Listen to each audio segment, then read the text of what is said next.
Hi, I'm John. And I'm Paul. And this is the Minute Podcast. If you give a mouse a cookie, I'm pretty sure he'd write a book. But give us 60 seconds of footage and we'll tell you where to look. With a concept this simplistic, it's hard to say if it'll last. But give us just a minute and we'll give you a podcast. The Minute Podcast. All right, thanks for joining us for another episode. As you probably know by now, the Minute Podcast is a weekly conversation where John and I review a listener-submitted piece of content from a movie or TV or somewhere else on the internet, and we talk about it, try to orient ourselves and figure out what's going on. John, what are we looking at today? We're discussing the clip "The Black Cat" from 1934, and this was supplied by Boris. Excellent, and this week the episode is brought to you by Stationary Watches, a company started by two broke college students who didn't understand that watches can't be stationary, that would make them clocks. Visit stationarywatches.com/minutepod for a 10% discount today. All right. So, first we want to go over like a little chronological review of what happens in this clip. So there's three guys standing near a door, and they talk to each other, and that's pretty much all that happens. That's true. That's definitely all that we see in this scene anyway. We think maybe there's more of a movie in totality. But John, what is your current level of understanding of what we're looking at here? Oh, okay. My current understanding, absolutely nothing. I know who Boris Karloff is, and he is not in this. That is because this is Bela Lugosi's clip. Okay, good. So both of those things are totally true. Excellent. And for me, I recognized Bela Lugosi, but I've definitely never seen this movie before. So, pretty similar. Okay, well, John, should we do a reading of the script? I suppose so. Okay, so we have two characters, and you said you would rather be Skeptical Kevin? Yeah, I'll be Skeptical Kevin as much as it pains me to be called Kevin at any point in time. That's fair. I'll be Bela Lugosi then, as has always been my aspiration. Yes, that was written on your aspiration board at your apartment. I saw that. It's true. It was really just pictures of Bela Lugosi, and you told me it was creepy, but I'm not going to change who I am or want to be, John. Never, Paul. Not for me. Not for anybody. All right. I gave her a very powerful narcotic. I'm sure it will be effective soon. Her condition is not sufficiently serious to be cause for alarm, but it is decidedly delicate. Rest is the important thing. What curious change has made it in her? You must have noticed it. It is perhaps the narcotic. Hyoscine affects certain people very oddly. One cannot be sure. Sometimes the victim becomes medio-mystic, a vehicle for all the intangible forces in operation around her. Sounds like a bunch of supernatural baloney to me. Supernatural? Perhaps. Baloney? Perhaps not. There are many things under the sun. Let's see. Do you think maybe I should have practiced that accent once or twice? I think that was better than the accent that I was coming up with it after having practiced embarrassingly, in here for probably at least a good 20 minutes of me trying to get down Bela Lugosi's voice. Well, I'm just happy it didn't come out Irish like last week. I never made it past I gave her a very powerful narcotic. It just stayed at the count. The count, we are artists, and we totally practice our medium, our craft. We are professionals, it's definitely true. Well, yes. John, the first thing that came to me after watching this clip was that this is not the first time that drugging women has come up on this podcast. No, there's a lot of media in the world that seems to be about drugging women. Yeah, and this is definitely part of it, although at least in this case it sounds like he's probably a doctor and not a professional wrestler who's drugged her. Probably, although it's weird that he's talking to two men about having drugged this woman instead of, not talking. I don't know. It feels kind of like doctor-patient privilege sort of thing isn't going on right now. A little bit, and I do think he's probably a doctor. I mean, we can circle back to that later, but the second thing that came to me immediately was that I didn't realize this is where that famous line originated from.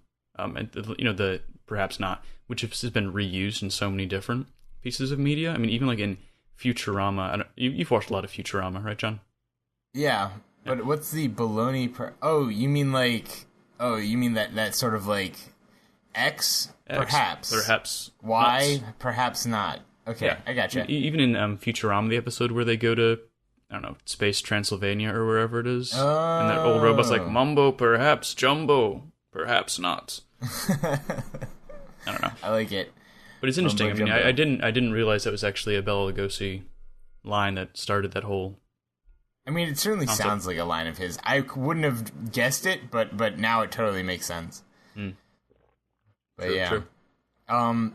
So one of the things I would like to talk about is one of these things that I totally was thinking about 5 seconds ago, and that has to be the word medio-mystic, which is my new favorite word ever, definitely and want to use all of the time. I don't know exactly. What do you think the definition is of medio-mystic or medio-mysticism? I assume medio means like medium, like a spirit medium, and mystic. I don't know. I think you just jammed two synonyms together and called it a day. That sounds about right. But it's so cool sounding, medio-mystic. It sounds so official. I feel like if I break that out in like a class, like my students would be like, "Oh, okay, this is something we should know about now." Bring up a classic example of medio-mysticism in the arts for your students. Exactly. Yeah. Well, we also learned that medio-mysticism is a side effect of hyoscine. Yes. Which is apparently a narcotic. So I'm interested, like, what would the commercials be like if they were trying to get hyoscine out on the market today? Warning, may cause hair loss and medio-mysticism. You may talk to long dead ancestors. Which not advised to take on top of Indian burial grounds. Or in a go-kart track beside a Canadian cemetery? Does that carry exactly. through from last week? I don't know. Yes. But anyway. That's something we did. Yeah. Let's do a quick rundown of the different characters we're introduced to here.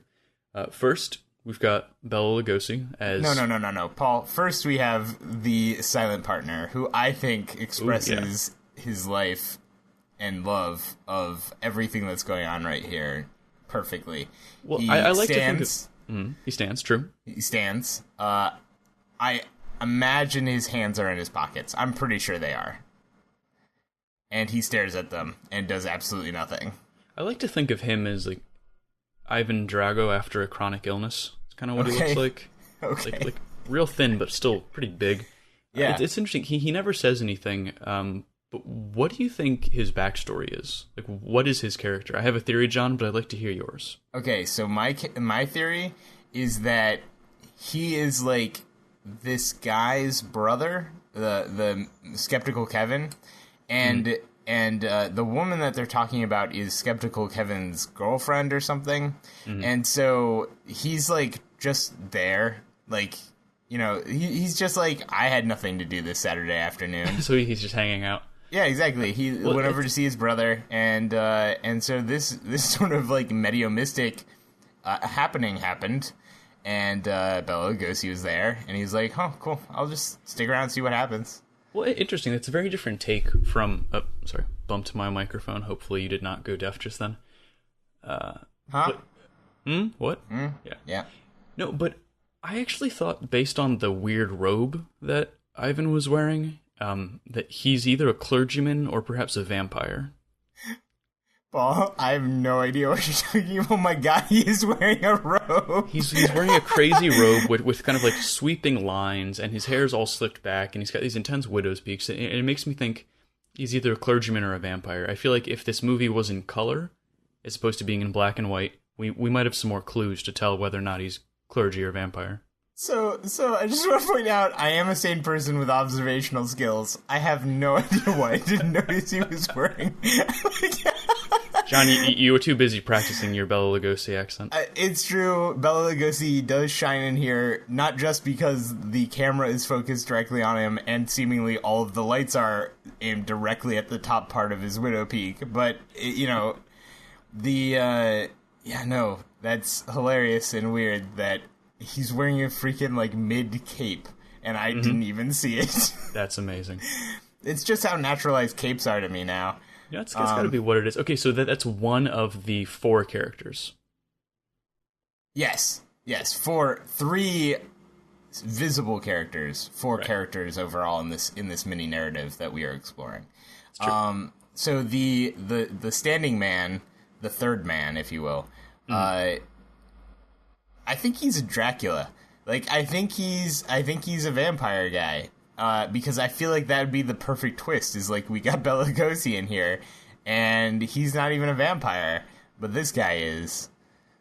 So do you mean Skeptical Kevin or Widow Peak's guy? Oh no, Widow Peak's guy. I think Skeptical Kevin is just a guy.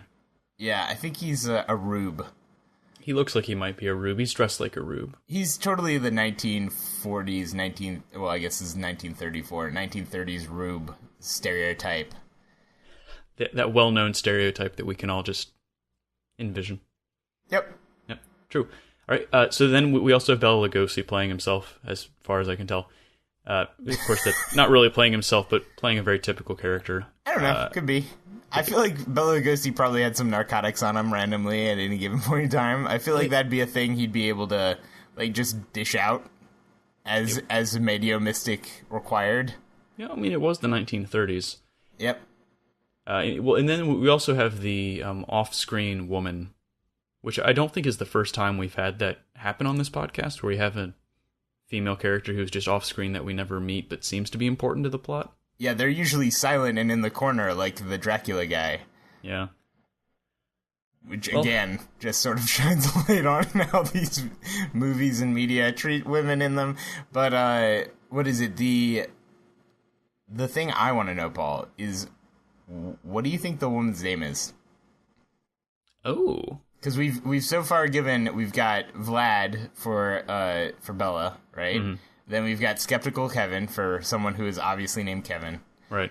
And we have the Dracula guy for the Dracula guy. So what do you think that the woman's name is? Ooh, what's a good name for someone who is right now a medio-mystic? Mary. Mary could be good. I was thinking Cheryl Buntington. Oh wow, that's a much more vivid name picture is a word that I'm going to use now. Hashtag name picture. Yeah. Hashtag name picture. Okay. Carol Buntington. What was it? No, Cheryl Buntington. Cheryl Buntington. Although she could be a Carol, we don't see enough to know. But I'm picturing that she has sort of a bob haircut going on a little bit. I was thinking one of those, finger curls sort of things.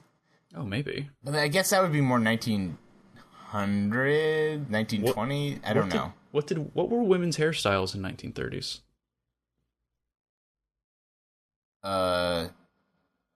Tune in next week for a discussion of women's hairstyles in the 1930s. Yep. No, I have no idea. As we read the Wikipedia entry. Excellent. I'll tune in for that myself. Okay, so there are some other things we can take away from the quick minute that we had. The first is that the woman is drugged and acting oddly.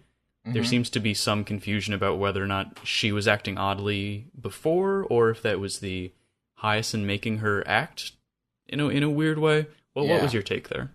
So my take would be that I think because he says, I gave her a very powerful narcotic, I'm sure it will be effective soon. Sorry. I gave her a very powerful narcotic. I'm sure it will be effective soon. One narcotic, two narcotics. Excellent. That, I feel like she had an episode, medio-mystic episode, and, then they gave her the narcotic, but maybe she's been taking it for maybe migraines or some sort of vapors. Maybe some sort of psychological affliction that's new. Or now Okay, so we have another clue that we can sort of rope in here. Mm-hmm. And that is The Black Cat is the title of the piece. It's true. So are you thinking this movie is somehow spooky? Well, I think there's... I mean, the word medio-mystic is brought in here. I feel like there's got to be a spook somewhere in there. But I also think that means that we have a fifth character, Paul. We have the titular, the Black Cat. Ooh. Now, what I want to know is the Black Cat a cat? Is it a spook?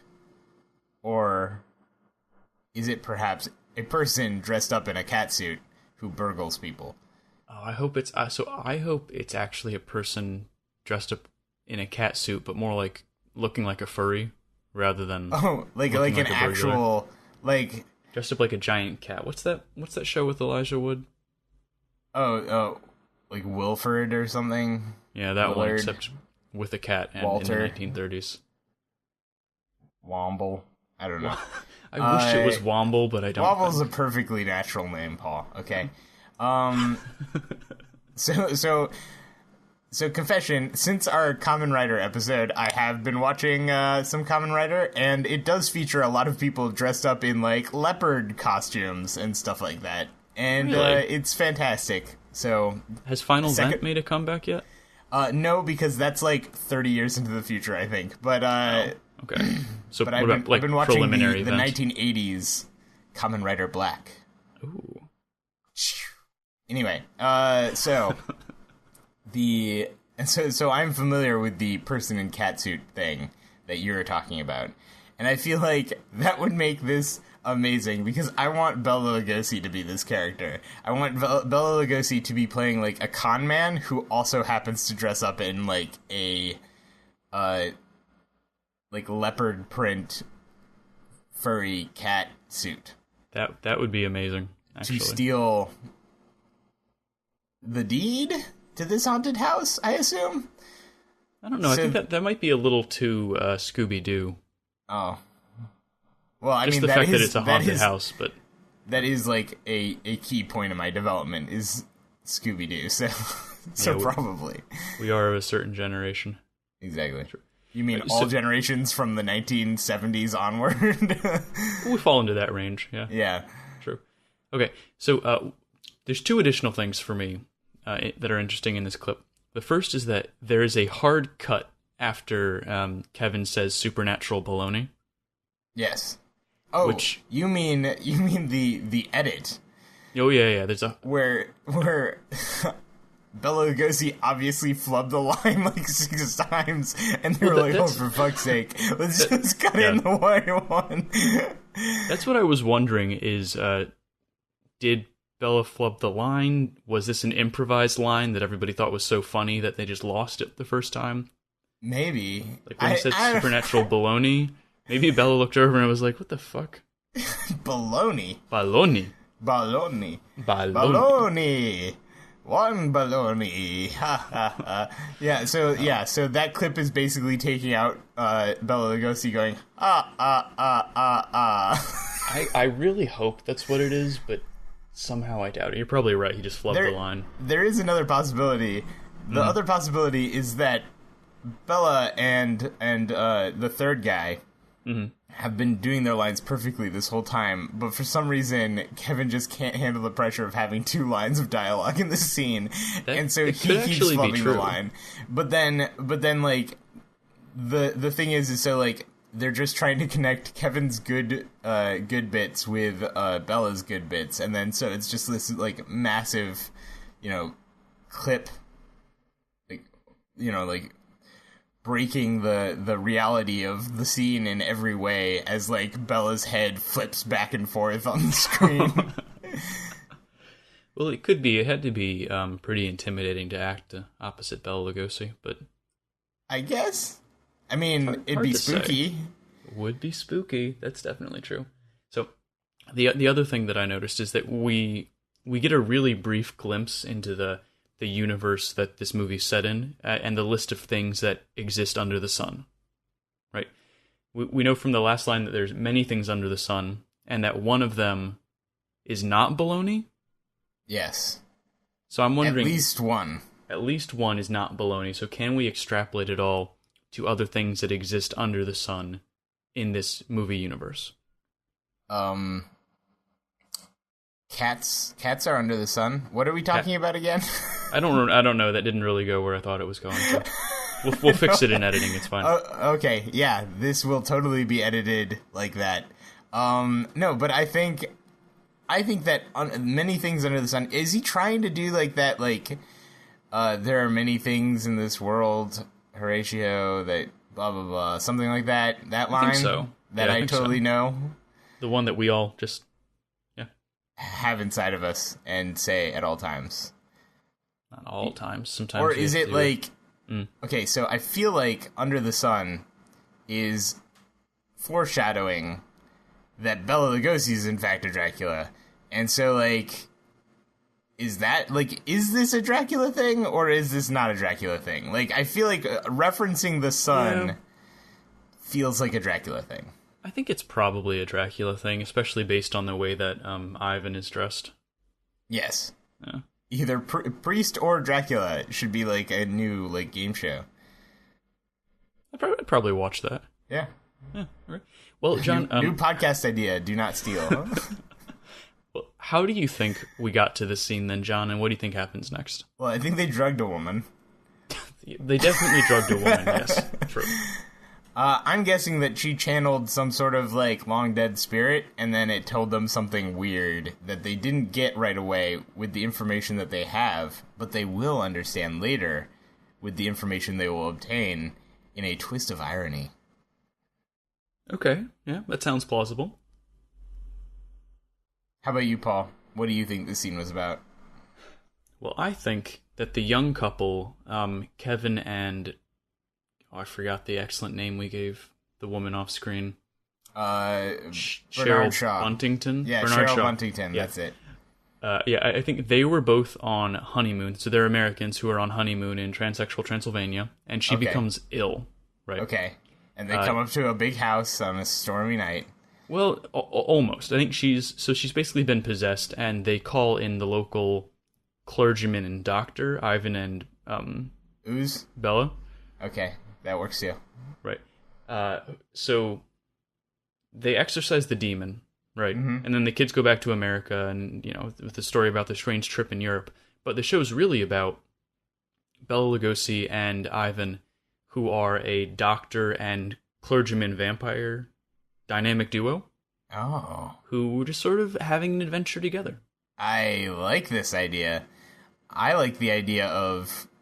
like, them having this sort of back and forth, like, Bella being, like, a hardline atheist, and the priest being, well, a priest? A vampire. Yeah, and vampire, yes. A vampire priest. Like he switched sides, and now he has to drink holy water instead of blood, or blesses, I don't know, something like that. Something like that. And so they have, like, witty banter. That's what I'm hoping, and also the meaning of life. Yeah, my theory as to why there was that hard edit after the word baloney was used, is that this dynamic duo was cursed by a gypsy. Okay. So that in each one of their wacky adventures, someone at some point has to say the word baloney. So like a very minor gypsy curse. And they forgot to add it the last time, and so, like, they had to edit it in. I don't even think they had to edit it in. I think they just got so upset when someone finally said baloney. They were like, oh, the adventure's going so well, maybe no one's going to say baloney this time. But I think they had to edit out the reaction to the word baloney. I really just want to see Bela Lugosi just, like, light up and laugh. Like, heartily. Like, I would be disappointed if it wasn't, like, laughing like the Count. Like, but I kind of need to see that happen now. I think that's going to be a Google search I do after this. Bela Lugosi laughing. Over salad. Well, John, do you think we can recommend this clip and entire movie? I mean, I think I could if it was, like... If I had another clip, maybe? I don't know. Like, it's intriguing, I want to see where it goes. So I guess like a tentative, like a weak thumbs up for me, because like it's not like I disliked it and never want to see it again. I would totally watch, an old black and white film with Bela Lugosi in it called The Black Cat. But I'm not really sure that there's anything in here that's like, you gotta see this. It's amazing. Yeah, I think I pretty much agree. I think it's a soft recommend for me in that Bela Lugosi's great. I generally like movies from the 1930s as much as any other time period, and the dialogue's pretty good in this scene. So if there's the same, first, folks, Paul is lukewarm on all time periods of film. I'm equally lukewarm to everything. Yes. It's true. But no, I mean the dialogue's pretty funny. Maybe all of the dialogue is sort of out of place in modern cinema now, and could be entertaining. I would want to see if there's just more like random like fixed clips in there. Like I want to see if it's Kevin or Bella who's like a little too drunk to be acting right now. Oh yeah, do an in-depth investigation on who's really ruining the film. Yeah, exactly. I think it'd be interesting. So I would like to say that this video automatically started playing. So this is a clip. So it cuts after the 55 seconds or whatever it is, and then it automatically went into an amazing looking documentary on the rivalry between Bela Lugosi and Boris Karloff. Ooh, I didn't actually watch any of that. Oh no, I totally started watching it because I was like, yes, sign me up for this. And then when the bald, mustachioed, like push broom, mustached guy wearing, like, obviously just some sort of, like, voice work actor, something like that, when he walks on set and he's sporting the stereotypical Bela Lugosi, like, cape and talking about, like, Bela, when he turned down an acting opportunity to be Frankenstein, he said, I'm a serious actor. I would never be plastered in makeup and all this sort of stuff. Instead, it went to a young actor known as Boris Karloff or something like that. And it was just, it looks so terrible and beautiful at the same time.